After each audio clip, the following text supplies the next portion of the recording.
Alan, thank you. Following up on a News 5 investigation we first brought you earlier this month. You may remember our investigative team met with a Canyon City man who struggled to get his solar system hooked up for 2 years. The delayed project left him paying his normal utility bills plus monthly loan payments for an unusable system. All that changed after Chief Investigative Reporter Eric Ross got involved.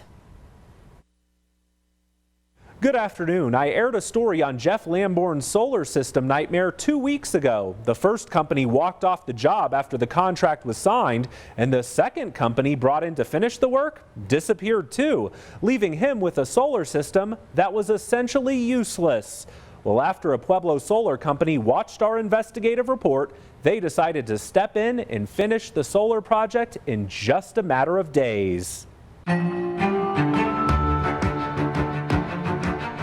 2 years after making the big investment in solar, Jeff Lamborn has been fighting with a big financial mess. I was hoping to curb my electrical bills because they were up to $200 plus a month. But since his solar system project was not finished, he was left paying his regular utilities bills plus the monthly loan for solar. With everything going on, I'm paying electric bill plus my solar bill, and instead of $200, I'm paying $350, $360.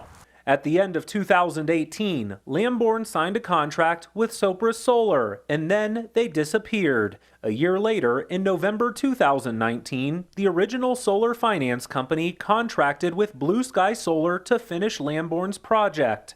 Fast forward to April 1st of this year, the project still was not done, and we featured this case in a News 5 investigative report. It immediately caught the attention of James Brown, the owner of Steel City Solar in Pueblo. I see a lot of these out-of-town companies and do this to people, and it just makes me angry. You know, you're not only hurting the industry, but you're hurting people. He and his team volunteered their time and money to fix the mess Blue Sky Solar reportedly left behind. Some of the physical anchors on the racking were not installed correctly. They were installed with the wrong hardware, and we had to replace all those and do it correctly. Some of these clamps weren't installed to begin with, and we had to replace them. We had to fix all the placarding and safety labels that were installed incorrectly. And out on the array, the plugs weren't even complete. We had to finish wiring up the solar panels themselves.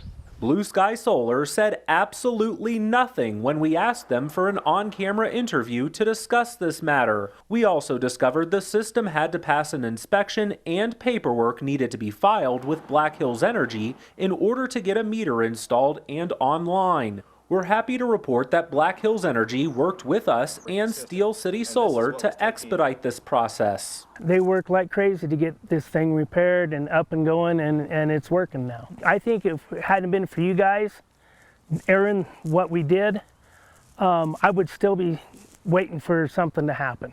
They stepped right up and got it completed.